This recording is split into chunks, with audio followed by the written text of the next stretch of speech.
Easy gardening কলকাতায় আপনাদের সবাইকে স্বাগত। তো এখন বাজে সকাল 6টা।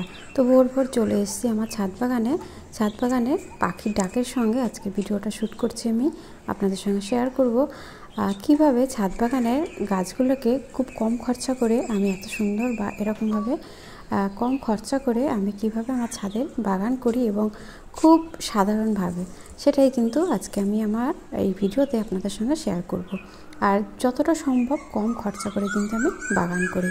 তো আপনাদেরকে যেটা দেখাচ্ছি সেটা হচ্ছে জামরুল গাছ, পাশে আছে বেদানা গাছ, তার পাশে আছে আম গাছ।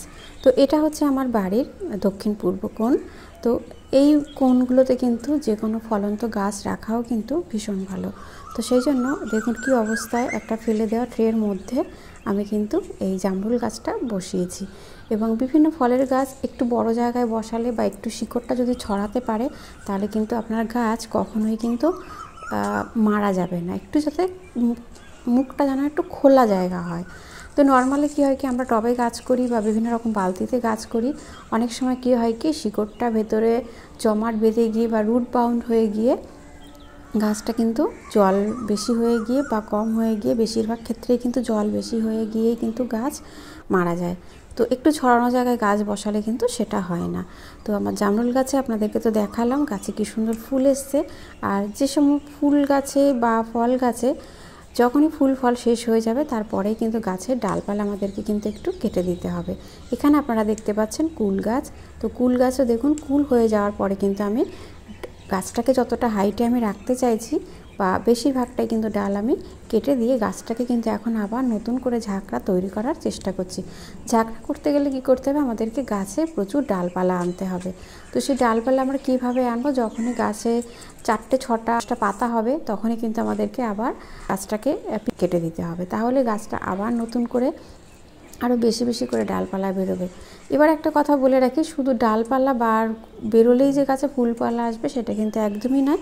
গাছে আমাদেরকে কিন্তু নিয়ম করে খাবারও দিতে হবে প্রতিনিয়ত। গাছকে যদি, যেমন আমাদের কোথাও যদি একটু বেশি মাত্রায় কেটে যায়, আমাদেরকে তখন বলা হয় একটু ভালো মন্দ বেশি খেতে, বা কোনো রকম কোনো অপারেশন হলে কিছু হলে তখন আমরা কি করি, আমাদের শরীরটাকে খুব তাড়াতাড়ি ভালো করার জন্য আমরা কিন্তু বিভিন্ন রকম ভালো ভালো খাবার খাই। তো সেরকমই আমাদের গাছগুলোকে যখনই গাছ পিঞ্চিং করব বলে মনে হচ্ছে তার কয়েকদিন 2-4 দিন আগে আপনি গাছের গোড়ায় একটু খাবার দিয়ে দিন, দিয়ে তারপর আপনি পিঞ্চিং করুন। কারণ সেই সময় গাছ তখন কি করবে, সেই তার ক্ষতস্থানটাকে সারানোর জন্য সে গাছের গোড়া থেকে খাবার খুঁজবে, এবং সেই সময় যদি সে ভালো খাবারটা পেয়ে যায় তাহলে কিন্তু গাছের ডালপালা প্রচুর বেরোতে শুরু করবে, গাছটা আরও বেশি ভালো হবে। তো সেই জন্য আমাদেরকে কিন্তু সেইগুলো বুঝে আমাদেরকে কিন্তু গাছকে খাবারটাও দিতে হবে। তো সেই খাবারটা কি আমি আমার গাছের গোড়ায় বেশিরভাগ ব্যবহার করি সেটাই কিন্তু আমি আজকে আপনাদের সঙ্গে শেয়ার করব। তো এখানে দেখুন ফেলে দেওয়াই একটা জিনিস, তার মধ্যে ছিল এই যে দেখুন, দেখে মনে হচ্ছে কতটা মাটি, কিন্তু এটা একদমই মাটি ছিল না। সেটা হয়েছে কিভাবে সেটাই আপনাদেরকে আজকে আমি শেয়ার করব। এবং এই মাটি তৈরি হওয়াটা মানে খুব কম সময়ের মধ্যে আপনি কিভাবে তৈরি করবেন। তো এটা হচ্ছে গাছের অমূল্য খাবার। এটা হচ্ছে এই খাবারের মধ্যে গাছের যাবতীয় খাদ্যগুণ কিন্তু রয়েছে। আমাদের গাছে ফুল ফল আর যদি খুব ভালো পেতে চাই বা গাছের গ্রোথ যদি খুব ভালো চাই, তাহলে আমাদের 3 ধরনের খাবার কিন্তু গাছকে আমাদেরকে দিতে হয়। সেটা হচ্ছে কীরকম, নাইট্রোজেন, ফসফরাস আর পটাশিয়াম। তো এগুলো আমাদের গাছের গ্রোথ যেমন ভালো হবে, তার সঙ্গে সঙ্গে গাছের শিকড় ভালো থাকবে, তার সঙ্গে সঙ্গে গাছে প্রচুর ফুল ফল আসবে। তো সেটা কিন্তু খুব সহজেই আমরা বাড়ির ফেলে দেওয়া জিনিস দিয়েই কিন্তু তৈরি করতে পারি। এখানে দেখুন, এটা হচ্ছে পরের দিনের ভিডিও আমি আপনাদেরকে দেখাচ্ছি। প্রথম দিন আমি ড্রামটাকে উল্টে দিয়ে জাস্ট ওটাকে বার করেছি। তো ওর মধ্যে ছিল হচ্ছে, দেখুন একটু হলে এবার বোঝা যাচ্ছে, এর মধ্যে ছিল হচ্ছে দেখুন সমস্ত গাছের পাতা, গাছের ফুল, গাছের ডালপালা আর বাড়ির ফেলে দেওয়া যাবতীয় সবজির খোসা, ফলের খোসা। তার সঙ্গে আছে বাড়িতে আসে বিভিন্ন খবরের কাগজ বা বিভিন্ন রকম কাগজের যে প্যাকেটগুলো আসে সেই সমস্তটা কিছু। তো এইগুলো মিশিয়ে একটা জায়গায় আমাদেরকে মাত্র 1 মাস স্টোর করে রেখে দিতে হবে। কিন্তু এই প্রসেসটা যদি 1 মাস কেন বলছি, কারণ এই খাবারটা তৈরি হতে কিন্তু 2.5 থেকে 3 মাস সময় লাগে। তো সেই সময়টাকে কমিয়ে আনার জন্য আমাদেরকে কোনো কিছুর প্রয়োজন আছে বা কারোর হেল্পের দরকার আছে।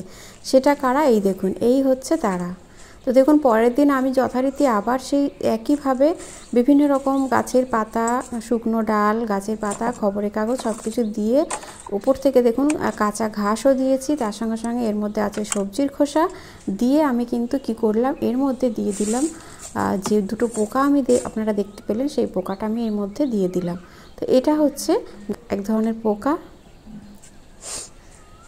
তো এটা হচ্ছে মাটির মধ্যে থাকে বা গোবরের মধ্যে পোকাগুলো হয়। এই পোকাগুলো হচ্ছে খুব তাড়াতাড়ি, আমি যে সবজির খোসা, ফলের খোসা, গাছের পাতা এগুলোর মধ্যে দিয়ে দিলাম, তো এরা এগুলোকে খুব তাড়াতাড়ি খেয়ে এটাকে কিন্তু খুব তাড়াতাড়ি সারে পরিণত করে দেবে বা মাটিতে পরিণত করে দেবে।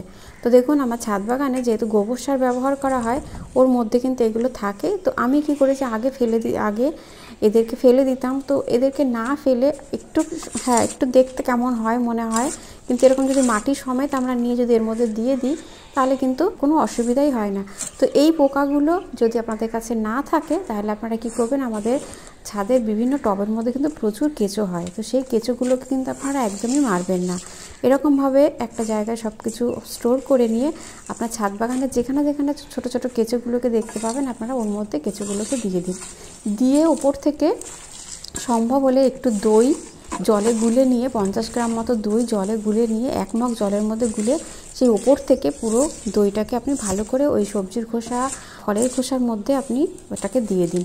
দেওয়ার পরে আপনি ওটাকে একটু হালকা ঢাকা দিয়ে দিন, এমন কিছু দিয়ে যাতে ভেতরে হাওয়া বাতাস চলাচল করতে পারে, এরকম কিছু একটা দিয়ে ঢাকা দিয়ে দিন।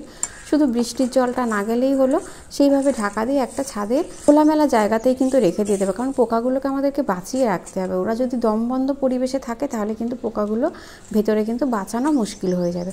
তো আমাদেরকে সেই জন্য খোলামেলা জায়গাতেই রাখতে হবে, যেখানে হালকা আলো, বাতাস, রোদ সবটাই যাতে থাকে, সেরকম জায়গায় রেখে দিলে সব থেকে সহজ উপায়ে কিন্তু আজকে আমি আপনাদেরকে বলে দিলাম বা দেখিয়ে দিলাম যে কীভাবে বাড়িতে সব থেকে কম পরিশ্রম করে কিভাবে আমরা গাছের এরকম অমূল্য একটি খাবার আমরা গাছের জন্য তৈরি করে নিতে পারবো। তো এটা আমার দেখুন মোটামুটি হাল শুকিয়ে এসছে, আর একদিন মতো শুকিয়ে নেব।